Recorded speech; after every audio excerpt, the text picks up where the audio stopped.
All right, well, I'm going to move on to a angle from Dynamite. It's Double J giving Bryan Danielson, laying a emotional, motivational speech on him about his match at All In. He's going to have a title shot against Swerve Strickland, and he basically told him, hey, if you're going to go all in, you need to go all in that Jeff Jarrett way. Anyways, my rating for this was a thumbs up.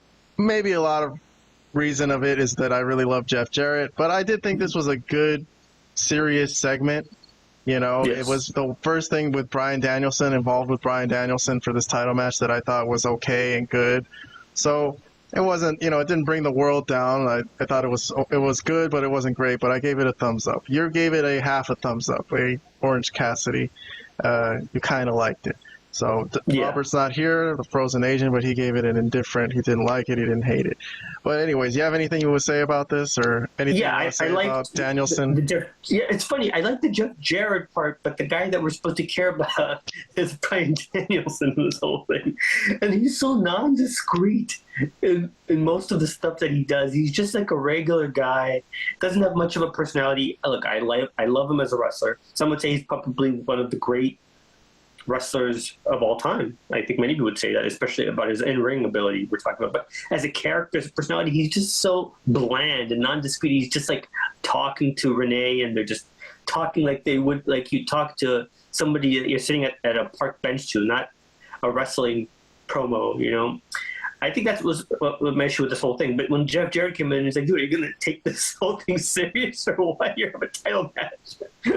Like, are you even prepared? Do you even know what this is all about? Or are you just going to... I'm hearing he's going to lose and go back to WWE, that this is the end for him in AEW, which honestly would be fine. This whole AEW experiment I thought he wanted to stop wrestling altogether. Didn't he say this was his last year of in-ring ability? Like full wrestling, full-time wrestling. So he's I assume he's still going to be around part-time or whatever. But you think...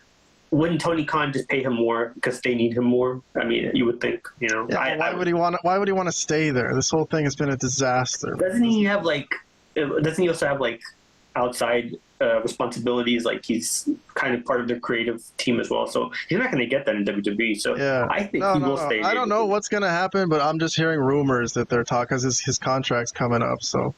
Of course, I would say everybody should go back to the WWE over this show, but nonetheless, I think for him, I could make sense of him staying in AEW because of, I'm sure, the money and the fact that he is part of some sort of creative stuff that goes on there.